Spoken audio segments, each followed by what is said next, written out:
Hey, everybody. Welcome to the Free Mind Podcast. Are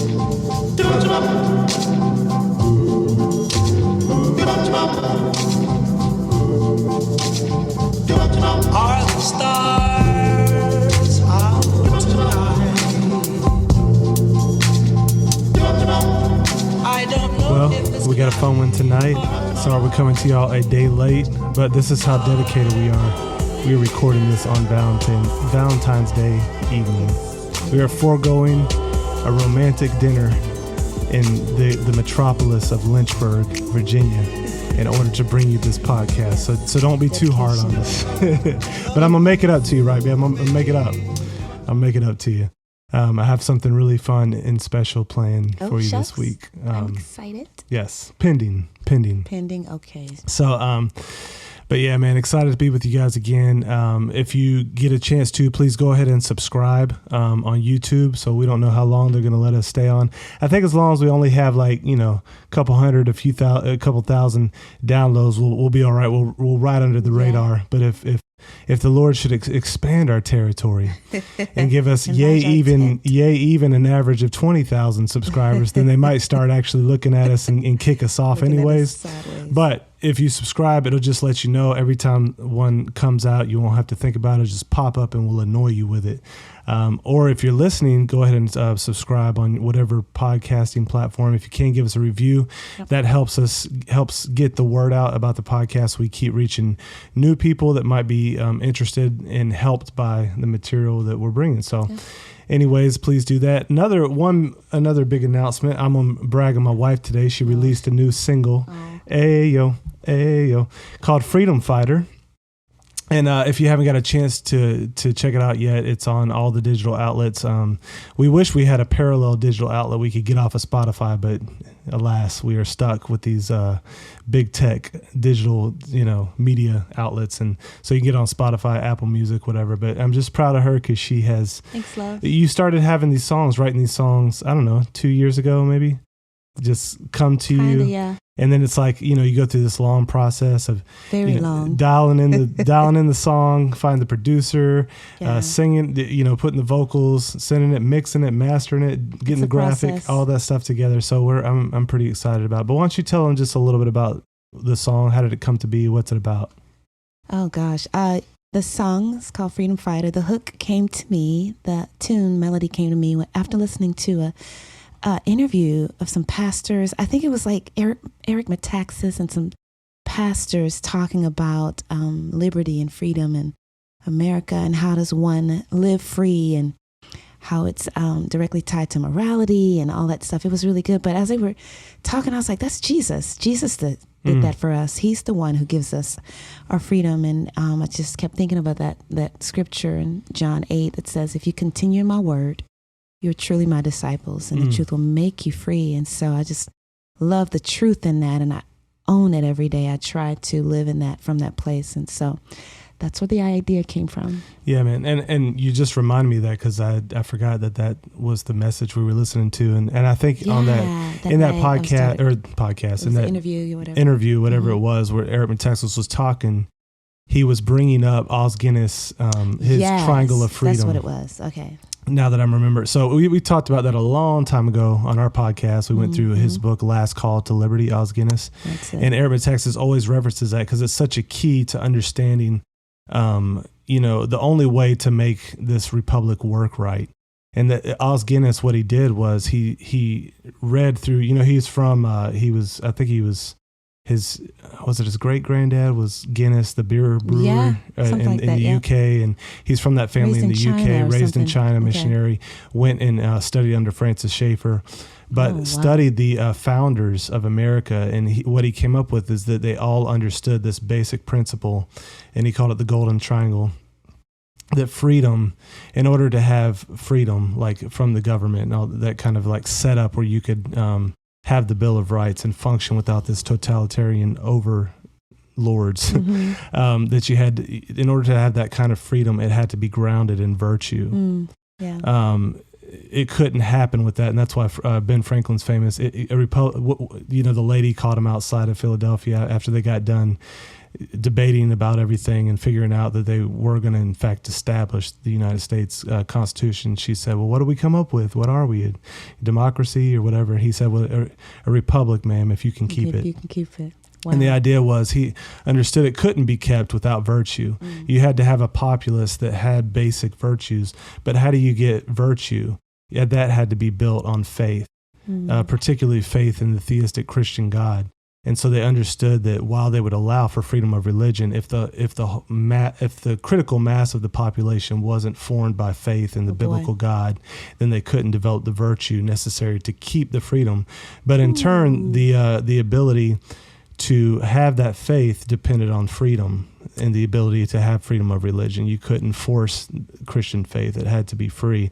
And so there's this kind of triangle that goes around and around. I love that. And I thought it was interesting when Eric Metaxas does such a good job of explaining it and his understanding of Bonhoeffer and Hitler. And he did I think he did a biography on William Wilberforce as well, if I'm not mistaken. He's definitely written some on Wilberforce, but he was the guy in the British Parliament that basically worked his whole life to get rid of the slave trade that England was a part of, and finally, like right near the end of his life, was able. And that movie, Amazing Grace, I think was based off his life. Evangelical Christian Wilberforce, and that's why his desire and his passion to do that at any cost was rooted in his Christian understanding of humanity and what God had called us to bring salvation and also work for His justice in the world.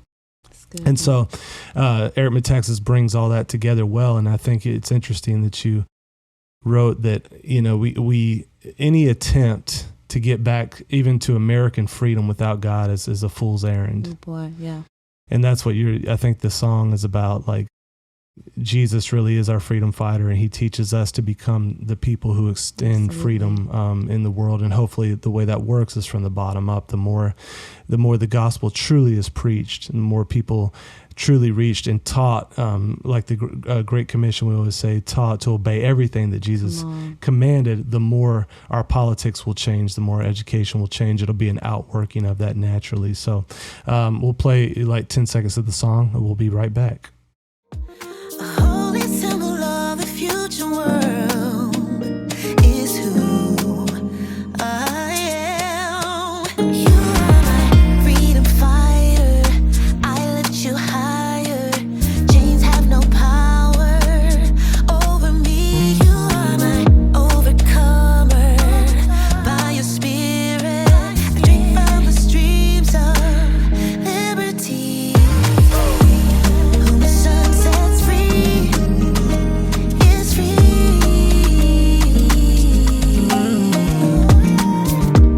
Whom the sun sets free is free.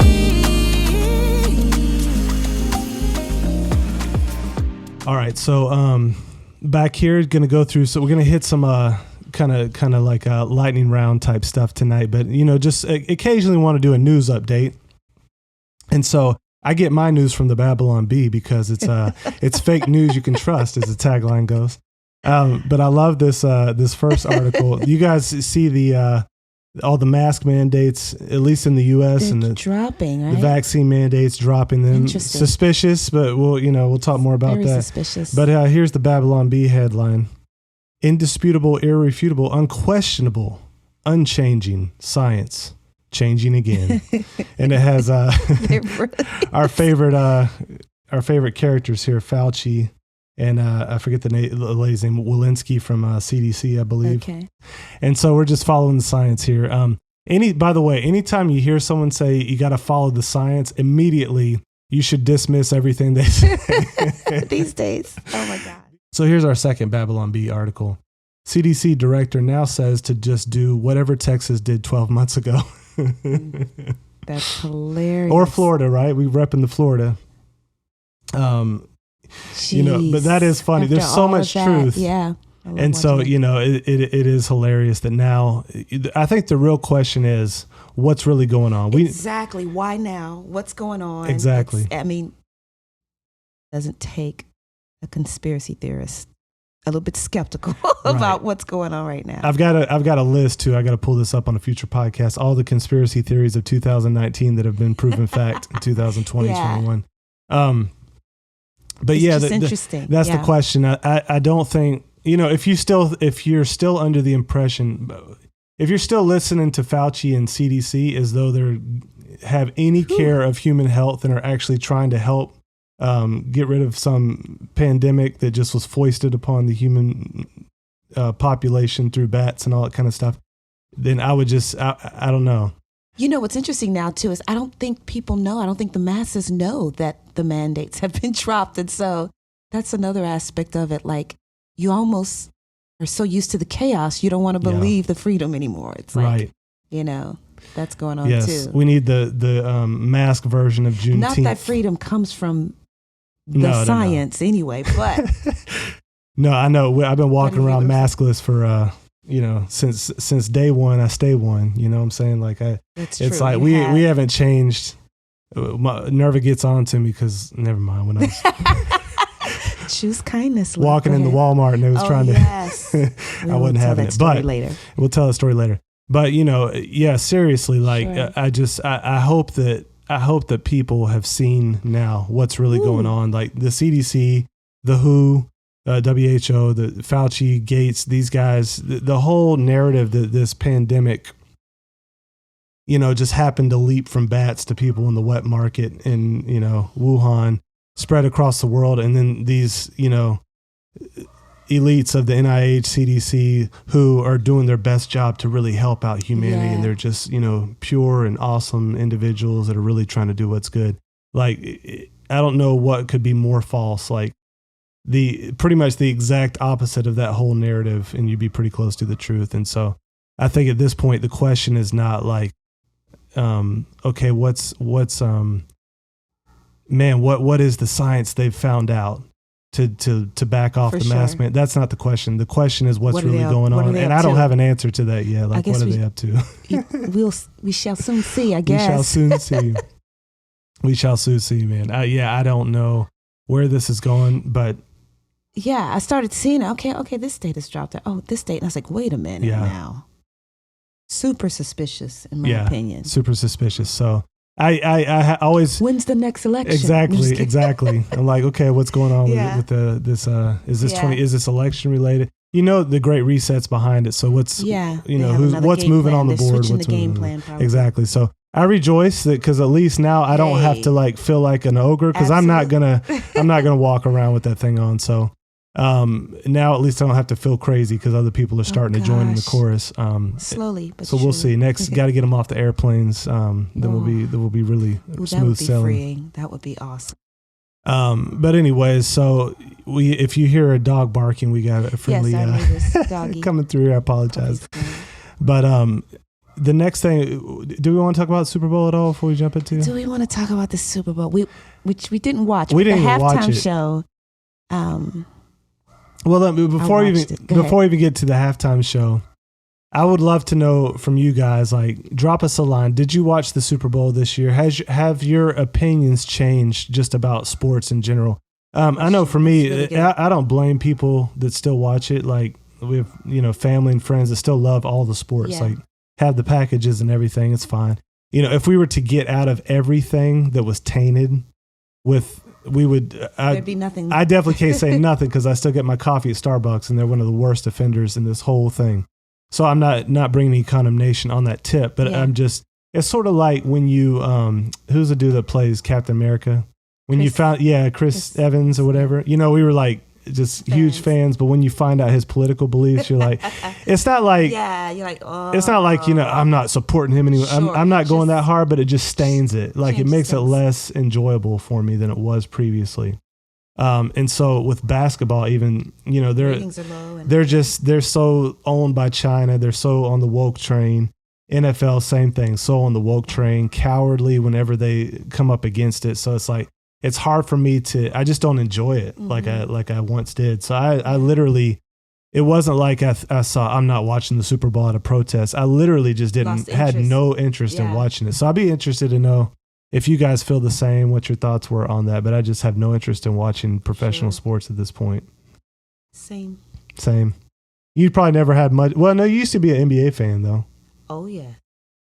So every year Chicago, we yeah. get some kind of new package, like, need and a- watch the NBA playoffs, Right. just for that And month I or check in whatever. with you, like, who we rooting for? Who's- Exactly. Now we're rooting for the shutdown of the entire Oh my system. gosh. But anyways, who knows? But so halftime show, we watched it after the fact Heard because about it. nowadays you're scared to watch the halftime Oh, show because it's in going to be real time. 2 parts satanic, some kind of Yes. worship Yeah. service, and then 2 parts like some a public orgy. And so you're like, I don't know which is worse here, but this year I heard from a lot of people on the orgy side it wasn't quite as bad, but you said there was still some parts. It depends on a person's rubric on what's safe and what's. I mean, the sections I saw. The I 50 mean, Cent part was probably the worst. Oh gosh, yeah. I mean, it's the same old thing. Yeah. It's the same. It's like if you don't have women half dressed, gyrating, just showcase their movements a certain way. It's not a show, and you just get sick Yeah. of it. It's not worth watching for me. But there were some fun throwbacks. Yeah, if we you were both hip- grew up hip hop Yeah. heads, so Yes. you know.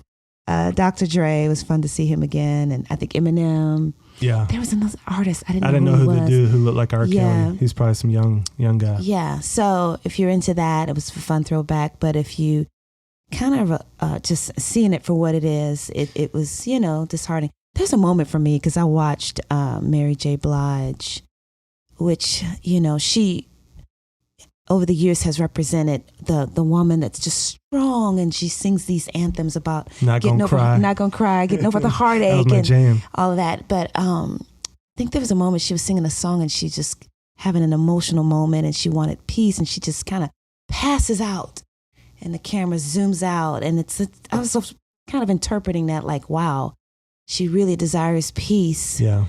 Then she needs to get off of that train of what they're promoting right there. I wonder, like, if she knows the Lord. I don't know her walk with Jesus, but I pray that she comes to know the real Prince of Peace. And I just think that going that route, just managing your image through clothing and what you wear and the lack of clothing and all that stuff, it just doesn't bring the peace you desire. And, Right, when she fell. Right. I think I heard you say that. You like, that ain't the way to it. That ain't the way. But anyway, overall, if you're into that music, it's nostalgia. Yeah, I think that's the part for me. Entertaining, It's like fun, it you was hear those crisp. songs, which Yeah. that, by the way, I think in God's providence, He helped Snoop create that one, the dun dun dun dun dun.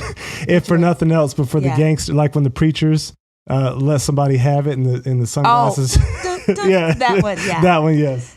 Yeah, that's hilarious. That's the that providence meme of God is right there, great. because that's the best song forever with that. But it does make you feel like a certain kind of way, like if you grew up listening to that Yeah, it music. takes you back. But it's weird now, like, because back then, as much as I loved it, and as much as I looked to those guys, like, yeah, man, they're just, these guys are dope, these guys are cool, Now I look at it and I see through it, and it's really weird because, it's like they posture themselves as against the system, right? Yeah. Like they're the rebels, and they're the rebels, ones that are yeah. standing for the people, Against but- the establishment. right? And now it's like, oh, They are the it's like when you they thought partnered when you with- thought wrestling was real, like as a kid, you know what I'm Yeah. saying? You thought like Hulk Been Hogan was watching, really yeah. like pinning this dude and putting him down for the count, and then you find out it's scripted. And so like Snoop Dogg, these guys, it's all scripted. Like they're part of the propaganda machine. And so they're selling poison to their own communities and getting rich off it, and getting celebrity status off it. And so where I used to think these guys were, I don't know, just had this, I knew it was bad because I knew they were saying Sure, bad stuff, but you sure. still think at least you think it's like tough. Yeah. And now I don't think it's tough at all. I think it's the weakest form of cowardice and greed and selfishness on display. And it glorifies a lifestyle that leads to just death. It's like there's no life. You go to the south side of Chicago and you see all this gangster activity, crime, and just drugs and all that, just over sexualizing the youth. And then what that leads to, the fruit that bears, is just the death of a community. And so it brings no health.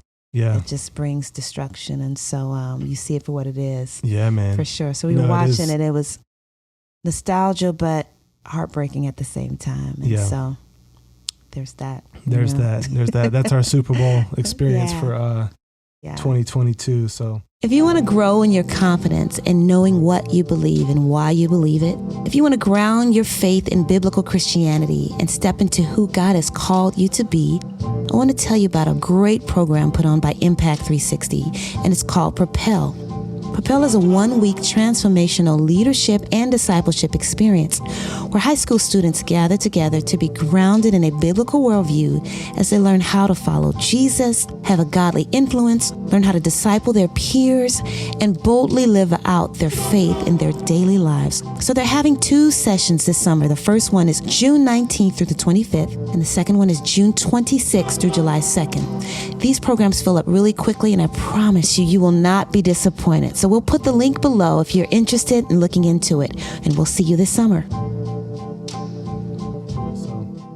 well, want to hop in, just kind of respond to I got some feedback, I'll say. Okay. Slight pushback, but I think it was meant well. And I actually really appreciate this, because I think when you guys send us back stuff where even if you feel like, hey, I disagree with this, or I like that, or want to encourage you with that, it's all good. Like we receive that, want to have it, because iron sharpens iron through that process, you know. Mm-hmm. But I got a couple emails, messages from friends, and I thought what they brought up was really good and worth talking about, because they actually are hitting on something I think that's very important. Okay. And so I'm going to keep the names anonymous, but I just want to go through a little bit of this in regard to what we've been doing as far as like bringing a little bit of confrontation to Big Eva or the elites, the people we've looked to as leaders. You know, are we maybe doing something wrong in that, or creating unnecessary division, or is, you know, people that we've been referencing like Doug Wilson and those guys, are they doing something wrong in that? So I'm just going to read a little bit of this person saying kind things. They've enjoyed the podcast. They're going to keep listening, but they had some concern. It says, I was concerned while listening to the episode on January 24th on the evangelical elites. Douglas Wilson mentioned several top name evangelicals that he thinks are going in the wrong direction. Among those listed was Al Mohler. And this person says, Seth, you didn't seem to know what to comment as far as that, but I feel the need to correct Doug on this point. While I don't always agree with Mohler on every opinion he holds, I respect him in his leadership. He most definitely speaks out against CRT, LGBT plus issues, etc., and is very outspoken about political and cultural issues. I would encourage you to listen to his daily podcast called The Briefing. I think you will find he is much more in your camp than you thought. I think we need to be careful not to classify everyone in a us versus them mentality. While there are certainly those that are completely off the reservation, think Jen Hatmaker, we need to be charitable with those who are definitely not promoting sin, even when we disagree with their methods, and put in parentheses, think Tim Keller. We are in very troubling times, and we don't need to scare the sheep to the point where they don't trust anyone in evangelicalism. And they said, you know, I hope you appreciate, you know, trying to convey this with humility, which we totally, it was humble and very kind. It said, I do appreciate your strong voice on hard matters, but I just think we need to be careful not to be unnecessarily divisive. If we're constantly drawing battle lines everywhere, it will weaken the lines we definitely need to draw. And so I think, you know, that's a fair statement, good things to bring up. And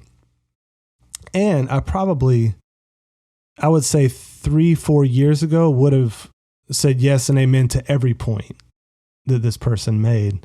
As it stands now, I'm going to give a little bit more reason why I think Douglas Wilson wasn't mistaken in that podcast. But I just wanted to kind of read it as it was, so you kind of feel the weight of that. Like, you know, it's never been our hearts to create division. Like, I don't even like, you know, we started this podcast in great fear and trepidation. And again, it's like how to lose friends and stop influencing people, and basically stall your music career.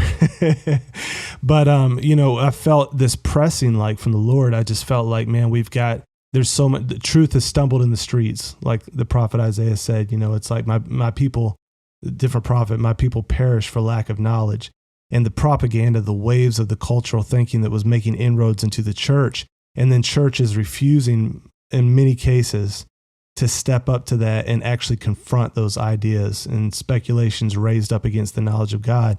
I felt compelled, like, man, God, you've equipped me to do this a little bit, and you've called me to do it. If no one else will do it, I'll go on this fool's errand and just help me, you know. And then you decided to join me as a Yes, I promise to go where you go, love. awesome wife. I'm along for the ride. That's right.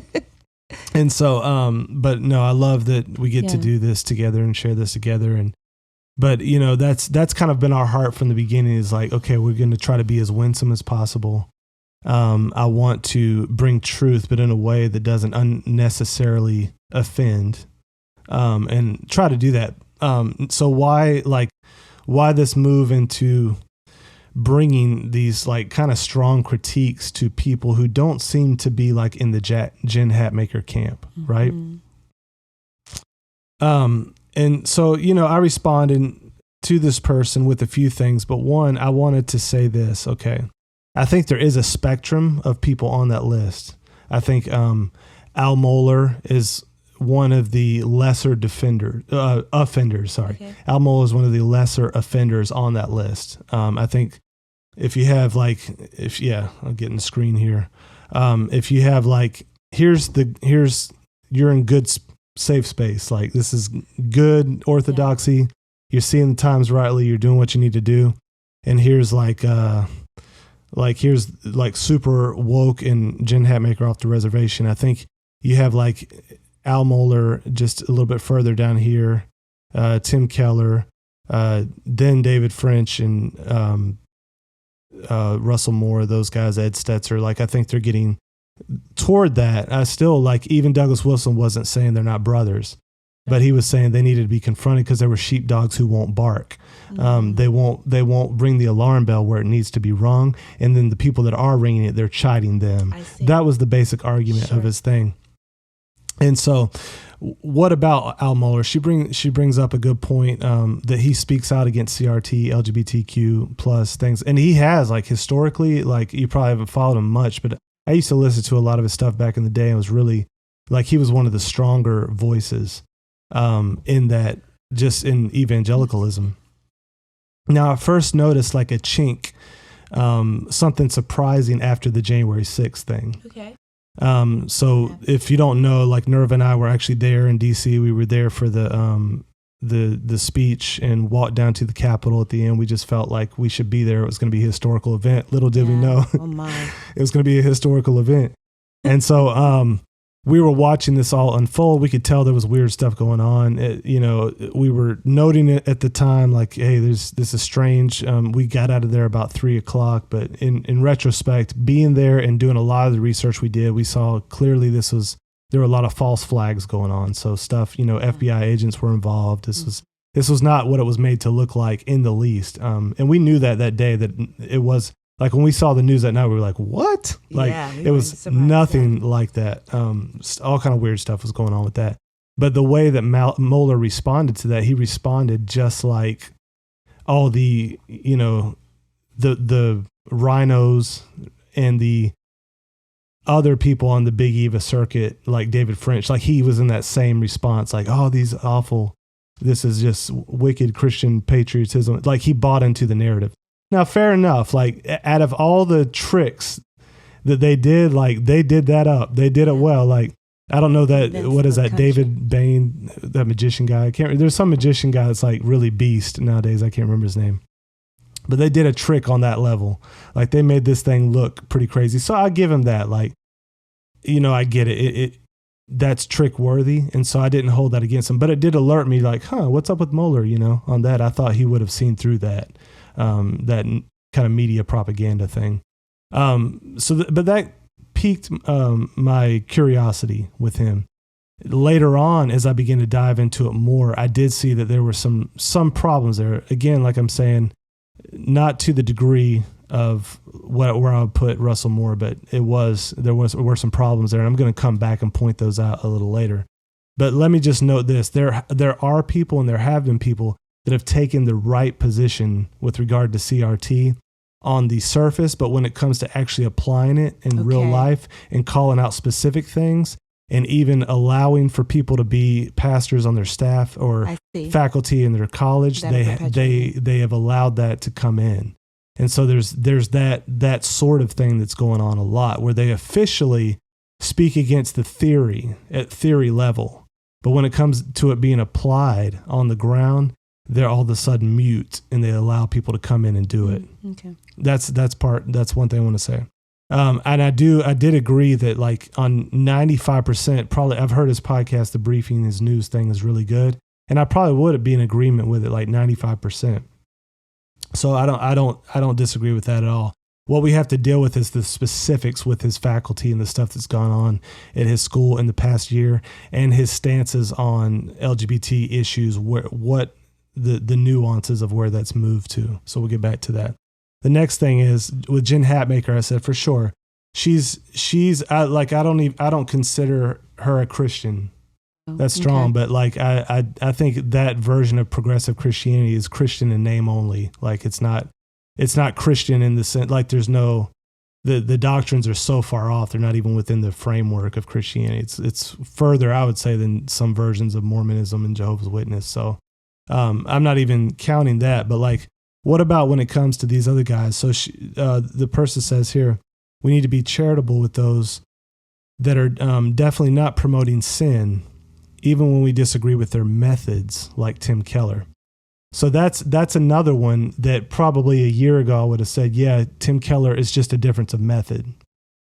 But this is the interesting part. This is what I want to tease out a little bit in this podcast and in part 2. We're probably going to go part 2. So Tim Keller is not different only in method. His actual theology is very different. Which is an important issue. He actually has a way different view of biblical justice than I would say Christian view of justice should be. And this theology flows out into many areas. It even flows out to how he defines the gospel, all this kind of stuff. So some who have a more narrow version of the gospel we talked about before, of they restrict it to soteria, they would have a major problem with Tim Keller's view on that. But even putting that to the side, I think his theology is definitely leans, it opens the door for definitely progressive politics, but even maybe progressive theology in certain points. And so there is a danger with that outside of just mere methodology. Now, the methodology, if you want to talk about that, I think his method, which is basically, I think he wants to try to find a bridge with kind of like the secular elite culture and like say, hey, here's what we can agree with you guys on. And Christianity doesn't fit. You know, he'll often say Christianity doesn't fit with Democrats. It doesn't fit with Republicans. It's actually a different way. It's a third way. And he'll try to reach people on both sides through that method. And that, you know, I'll talk more about why I think that method doesn't end up working later, but I think that method can sometimes drive that theology. And what it is, it's sort of like the other method of seeker-sensitive churches. What will happen is like you think, oh, well, it's just a difference of method, like right? We're just changing how we do service. We're going to do service for the unbeliever. But what happens is that method it begins to impact very central things of what the church is for. It begins to impact what you think the purpose of the church is. And then before long, your theology kind of tails behind it. You begin to construct your way, you know, your version of God's grace, your version of his love starts to follow that. So you have to be careful. Like, it's not like you can completely split off and just say methodology is not a big deal, because it often is a result of different theology, but it also can lead to different theology. So even if it were a mere difference of method, I think we would still have to be looking at what is the method and how central is it to other doctrines. But again, in this case of Tim Keller, I think there are some major theological differences as well with political implications. And is he a false teacher? Is he not a brother? Some people will say yes. I don't necessarily think that. And Douglas Wilson wasn't even saying that. but he was saying these guys need to be confronted publicly because they have a public ministry and they're putting forth public ideas. Okay, so that's the start to that. Now, we want to be careful not to do, I think this person said, not to classify everyone in an us versus them mentality. Now, I think that's true. The way they worded it is actually good. Like there's a tendency, even right after the Reformation, right? You were just reading about Luther and Zwingli the other night. Yeah. You know, when they had this great, really trying to correct the stuff that had gone wrong in the Catholic Church. And it became this thing, the Protestant Reformation. Many leaders popped up. You had Zwingli, you had Luther, you had Knox and Calvin. And those guys began to fight each other, right? Mm-hmm. And then like the history of Protestant Reformation, if you look at it like at a snapshot, it can look like schism, you know. And there is that, you know, when you do care about truth and you do care about theology, there could be that outworking that you have to be careful of, right? Sure.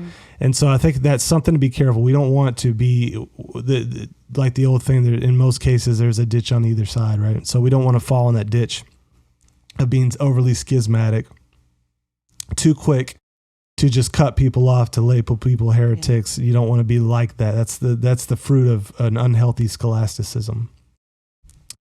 On the other hand, you don't want to give into the pietism. We talked about that as a response. And so what is the balance here? You know, when do you, when is it okay? Because we know there are cases clearly in the Bible, there is us versus them. And that's another, there's an idea in our culture where it should never be us versus them. Ooh, right? That's true. Right? We're all the same team. Yeah. Ish. You know, it's like, I guess there's the spine and rib issues, like in regards to Zwingli and Luther. I mean, they parted ways. I think I read that Luther would not shake his hand. Like this is something it's so central to the doctrine that I cannot agree with you on. Man. So and they were just fighting about communion, right? The nature of communion. Yeah, the transubstantiation. Yeah, consubstantiation and something. Yeah, that's a good question, though. I want to dive into this. Yeah, it's good because, I think she's right. Like, you don't want to do a us versus them on everything. Yeah. But I want to also ward off or cut off the tendency in our culture right now is to not, as they'll at least say this, don't think in us versus them terms at all. Like, that's the progressive move. They don't apply that consistently, right?